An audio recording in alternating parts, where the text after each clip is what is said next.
Em nome do Pai, do Filho e do Espírito Santo. Amém. Louvado seja nosso Senhor Jesus Cristo, pelo dom de nossas vidas, pelo dom de podermos termos vida, termos raciocínio, inteligência, termos a oportunidade de partilharmos a palavra de Deus nessa hora. Cada dia que partilhamos a palavra, somos iluminados, somos fortalecidos. Mas para que essa palavra se fixe em nós, que ela adentre em nós, na nossa alma, que nós tenhamos desejo de querê-la, compreendê-la cada vez mais, pedimos o dom do Espírito Santo para todos nós. O Espírito Santo se compraz em que as almas peçam a sua luz, a sua força, porque quer dar aos seus filhos, quer iluminar os seus filhos, quer dar aos seus filhos o dom da vida eterna. Não apenas vivermos na fidelidade a Deus nesta vida, mas anseia por nos dar a vida eterna. Esse é o anseio de Deus, o anseio do Espírito Santo. Para isso que pedimos a sua luz para todos nós. A cada dia eu estou pedindo o Espírito Santo para todos aqueles que partilham essa palavra. Hoje tomamos capítulo 23 de São Mateus, do versículo 1 ao versículo 12. Dirigindo-se então Jesus à multidão e aos seus discípulos, ele disse: os escribas e os fariseus sentaram-se na cadeira de Moisés. Observai e fazei tudo o que eles dizem, mas não façais como eles, pois eles dizem e não fazem. Atam fardos pesados e esmagadores, e com eles sobrecarregam os ombros dos homens, mas não querem movê-los sequer com um dedo. Fazem todas as suas ações para serem vistos pelos homens. Por isso trazem largas faixas e longas franjas nos seus mantos. Gostam dos primeiros lugares dos banquetes e das primeiras cadeiras nas sinagogas. Gostam de ser saudados nas praças públicas e de ser chamado rabi e mestre pelos homens.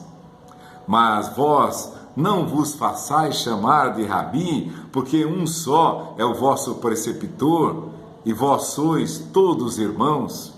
A ninguém chamais de pai sobre a terra, porque um só é o vosso Pai, aquele que está nos céus.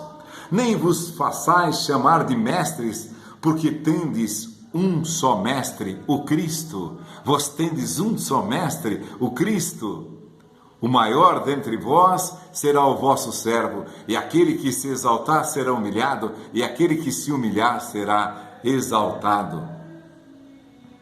Vamos tomar aqui: a ninguém chameis de mestre sobre a terra, a ninguém chameis de professor com relação à palavra, a ninguém chameis de pai, a ninguém chameis de mestre, porque um só é o vosso mestre, o Cristo.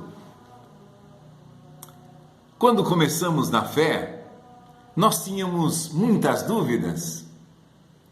Claro, fomos lendo a palavra, fomos aí escutando, os sacerdotes que nos explicaram a palavra, fomos participando de vários cursos bíblicos, fomos lendo comentários sobre as passagens e fomos nos formando na doutrina católica.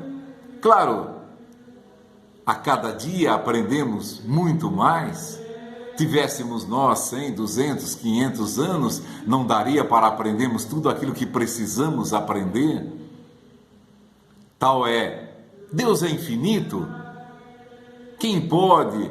Jesus vai dizer: ninguém jamais viu a Deus, ninguém jamais subiu ao céu, só o Filho do Homem subiu ao céu e veio do céu, desceu do céu para fazer a vontade do Pai. Vai dizer: Filipe, quem me vê, vê o Pai. Ninguém jamais viu a Deus. O Filho do Homem que está no seio do Pai foi quem o revelou. Olha, Deus é infinito, infinito em sabedoria, infinito em luz. Nós podemos compreender poucas coisas, Pega aí um exemplo rudimentar, vê a historinha do ovo. Um dia publicaram, ninguém mais podia comer ovo porque dava colesterol, no outro dia desmentiram tudo. Aí agora se recomendam, coma aí 2, 3 ovos por dia. Então, você acreditou naqueles que eram professores, mestres, ensinavam, tinham conhecimento de nutrição, sei lá, de metabolismo humano, no que o ovo ia virar depois que se entrava no teu corpo, se ia te dar infarto ou não, se ia entupir tuas artérias ou não. Um exemplo simples, só para dizer, nós estamos trabalhando com a luz infinita de Deus. Deus é infinito. Quem pode se pressupor mestre? Jesus vai dizer em João, capítulo 10, versículo 8, todos quantos vieram antes de mim são ladrões e salteadores. Todos quantos vieram antes de mim são ladrões e salteadores. Moisés, veja aqui, os escribas e os fariseus, no versículo 2, sentaram-se na cadeira de Moisés. Moisés recebeu de Deus toda a lei que ele ensinou ao povo. Recebeu, embora São Paulo vai dizer, recebeu pelo ministério dos anjos essa lei. Moisés a recebeu e ensinou ao povo.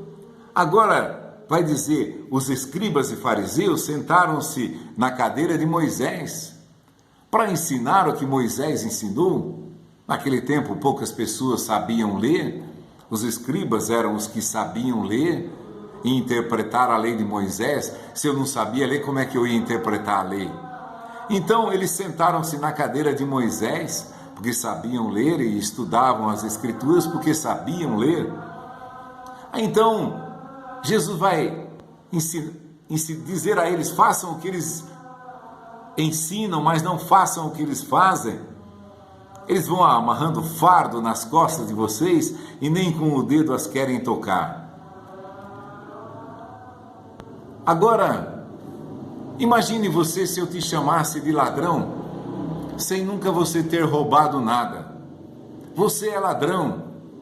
Aí eu ia dizer, me mostre o que eu roubei. Quando foi que eu roubei alguém? Você tem convicção?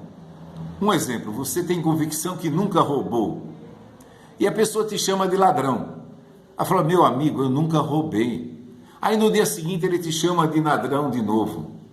Aí você fala, meu filho, eu nunca roubei. Aí passam 100 anos, 200 anos. Considere que isso seja possível. Depois de 1000 anos, aquela pessoa vai dizer para você, você é ladrão, você roubou.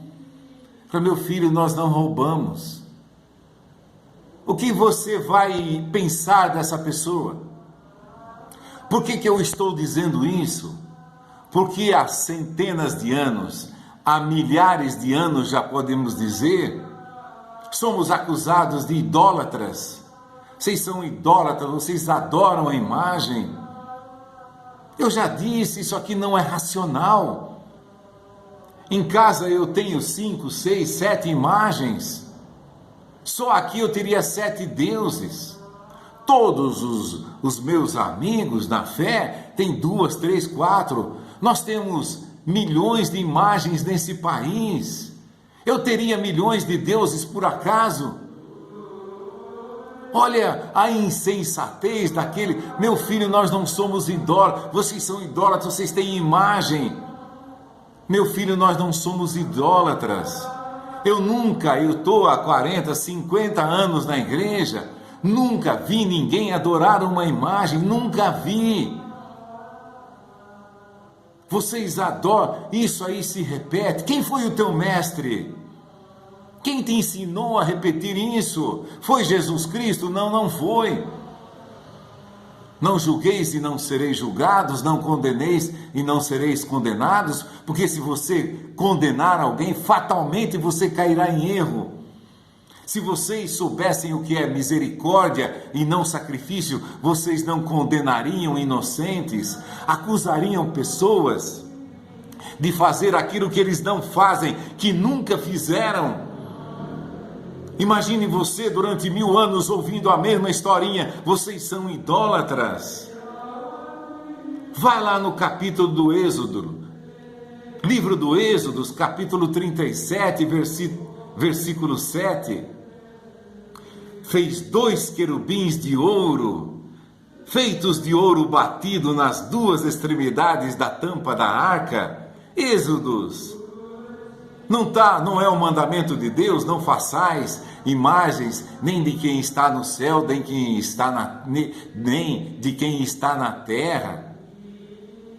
Está escrito, tá? Aqui, Deus mandou fazer 2 querubins de ouro, feitos de ouro batido nas 2 extremidades da tampa. Ninguém estava preocupado com os querubins, estavam preocupados com a arca da aliança. Nenhum santo é nada diante de Deus, mas foram, entre aspas, os querubins que guardaram essa palavra, fiéis a essa palavra, que deram suas vidas, que deram seu sangue, que gastaram toda a sua vida, Relembro de novo São Jerônimo, morreu no ano 340, 350 da era cristã. Os mestres que você tem, nenhum deles tinha nascido. Esse homem pegou toda a Bíblia, dos originais, hebraico, latim e grego, hebraico, aramaico e grego, e traduziu para o latim. Nenhum desses mestres que você tomou para si tinha nascido. Há milhares de livros de teologia da igreja, de todos os santos. São Tomás de Aquino, Santo Afonso, Santo Agostinho, próprio São Jerônimo, São Francisco. Você começar a olhar os livros de São Francisco, dividido todos em parágrafos, milhares de livros, falando sobre a doutrina da igreja. Chega uma pessoa, pega a palavra que leu assim, isso aqui, tá vendo, está escrito aqui, eles adoram, como que eu vou adorar uma imagem, meu filho? Qualquer criança sabe que aquilo é feito de barro, é uma lembrança dos querubins que guardam a lei de Deus. Vejam São Pedro, a tradição diz, crucificado de cabeça para baixo. São Tiago, o primeiro apóstolo, você vai ver, está narrado aqui nos Atos dos Apóstolos, morreu pela espada. Estevão, o primeiro diácono a ser sacrificado pela igreja. Olha os querubins que estavam guardando a palavra de Deus. Estevão, eu vejo os céus abertos e o Filho do Homem subindo e descendo. Sobre ele, os anjos de Deus subindo, eu vejo o céu aberto e o Filho do Homem. Aí eles se enraveceram mais ainda. Olha os anjos que guardaram essa palavra para que você a tivesse. No ano 300 e pouco, Império Diocleciano matou milhares de cristãos. Morreram para guardar, os querubins que guardavam esse tesouro precioso que você tem na mão. Aí chega um Zé Ninguém, semi-analfabeto, que nunca leu esses milhares de livros que a igreja tem. Eles foram passando essa doutrina de uns para os outros, que nasceu outro dia. Outro dia veio uma igreja com nome esquisito aí, não vou nem citar. Uma igreja única. Nós somos essa igreja única. Depois fundaram outras. O número 1 depois saiu da número 1, fundou o número 2, a número 350 fundou o 351, a número 1000 fundou o 1001. O que está acontecendo? Não pedem, não suplicam o Espírito Santo. Já citamos aqui, nenhum pastor, nenhum ser ousaria fundar uma única igreja se quisesse obedecer a Cristo. Pai do céu, olha a oração de Cristo.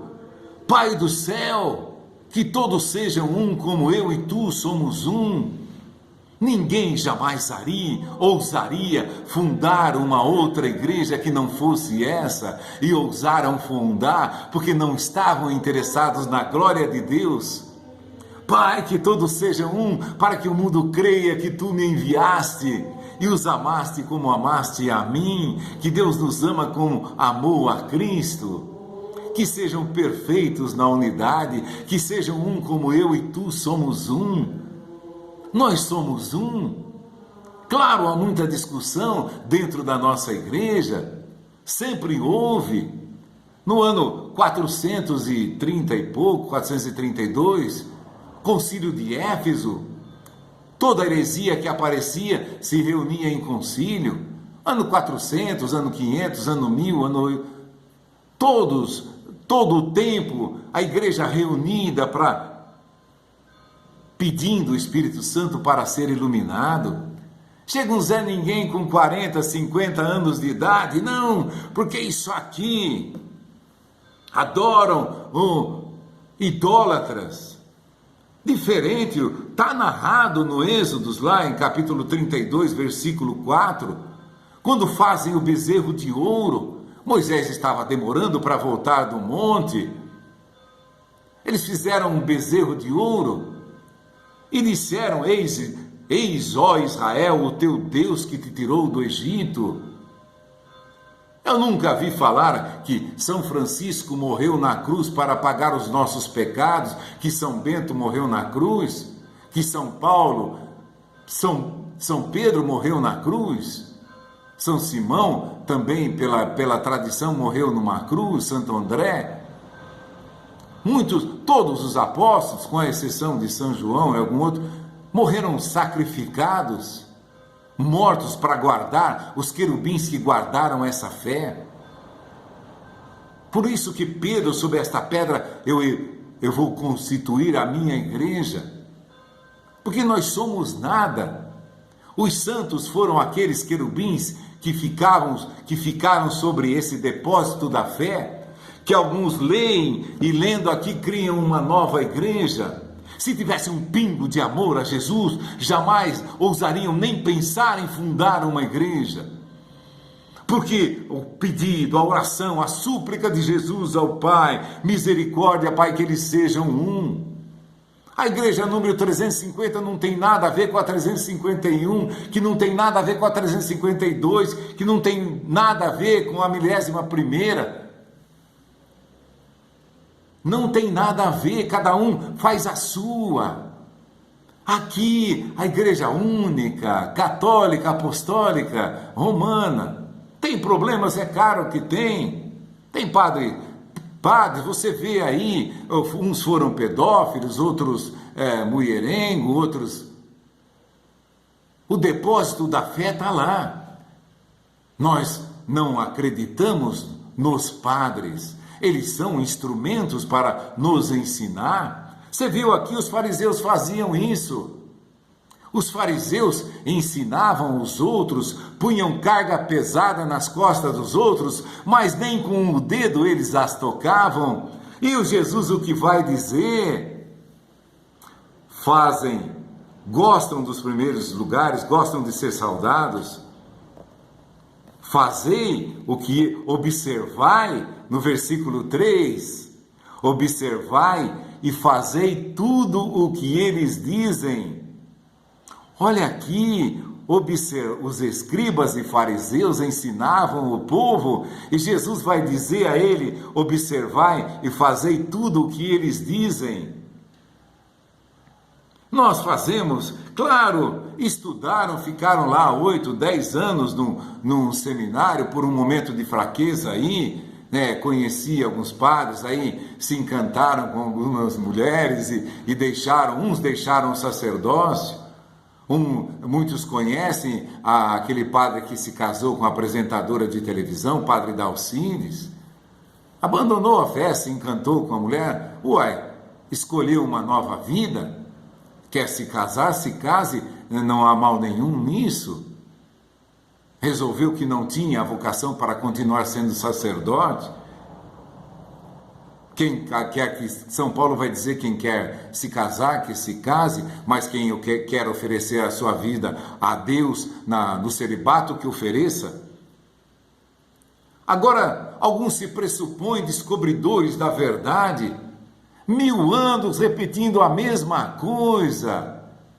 Imagine você, eu te chamando 1000 anos de ladrão, sem nunca você ter roubado ninguém. Pelo contrário, o que aconteceu quando Jesus fala sobre o pão da vida? Agora estão tentando disfarçar aí, olha, pega um suquinho de uva, pega um pãozinho lá, um pedacinho de pão, nós vamos fazer uma lembrança da ceia. Se o teu Deus não é capaz de transformar o vinho em sangue, se não é capaz de transformar o pão no seu corpo, então ele não é Deus. Você está mentindo, você está fazendo de conta que acredita. Você está se enganando, você está enganando todos aqueles tolos que estão te seguindo, e você vai pagar por isso, porque você sabe que está enganando. Você está usando esses jargões aí para conseguir adeptos para a tua seita. Venham aqui, nós não adoramos imagem como os católicos adoram. Mas ele não quer se ajuntar com outro que também, na linguagem dele, não adora. Olha a falsidade, a ilusão que esse povo vive. Você adora só a Deus? Adora, só a Deus. Por que você não está junto com o outro que é a grande, a imensa, a grandiosa vontade de Deus a teu respeito? Porque se está na igreja tal, outro Natal, outro não, nós somos evangélicos. Evangelho, se você tivesse um pingo de amor ao evangelho, você estaria na igreja. Mas eu tive uma desilusão. Jesus não... então você é perfeito. Aquele que se exaltar será humilhado. Eu não tenho o defeito que você tem. Ainda hoje, com a graça de Deus, encontrei uma amiga. Nós falávamos lá dos pinguços aí, dos andarilhos. Ela dizia, como nós podemos condenar? Nós fazemos coisas também. Não tomamos pinga, mas o nosso vício é outro. Né? Então, a misericórdia que temos com os nossos irmãos, nós somos também cheios de pecado. Como podemos acusar? Não julgueis e não sereis julgados, não condeneis e não sereis condenados. Olha a palavra de Jesus. É aquela samaritana, 6 maridos.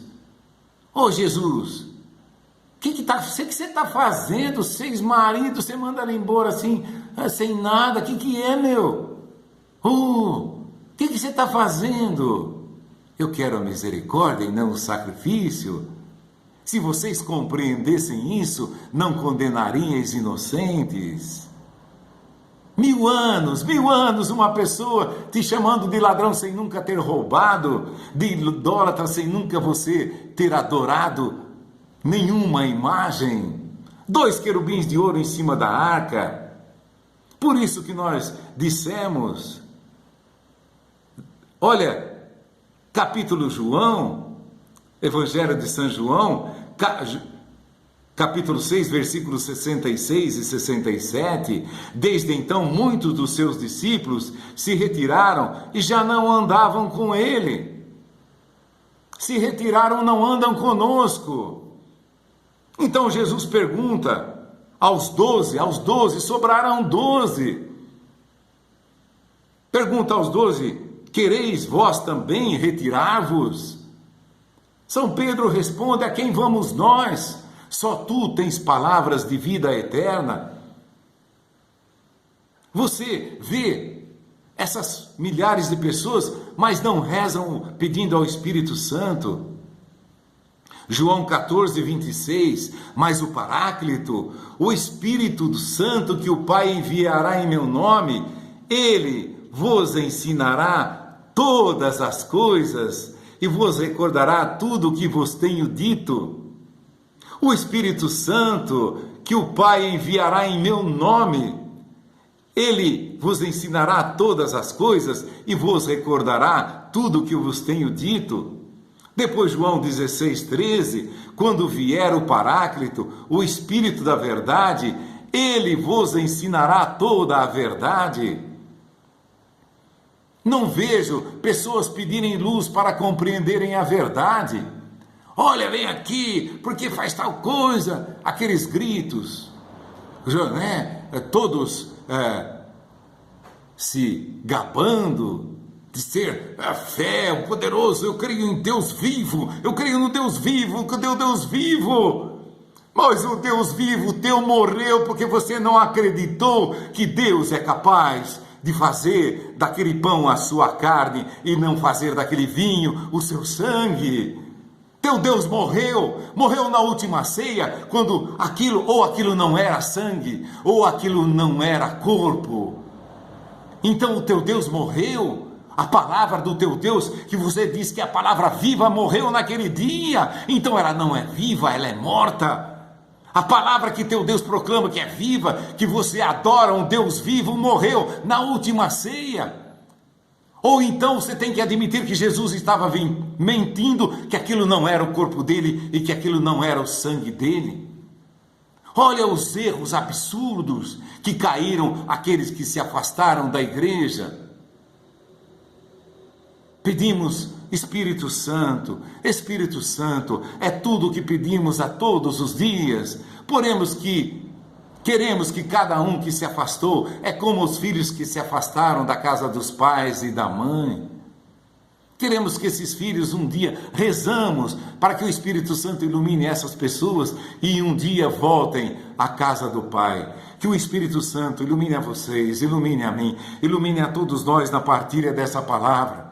Que saibamos compreender e viver, pedir ao Espírito Santo a força para viver tudo aquilo que Ele pede que vivamos. Em nome do Pai, do Filho e do Espírito Santo. Amém.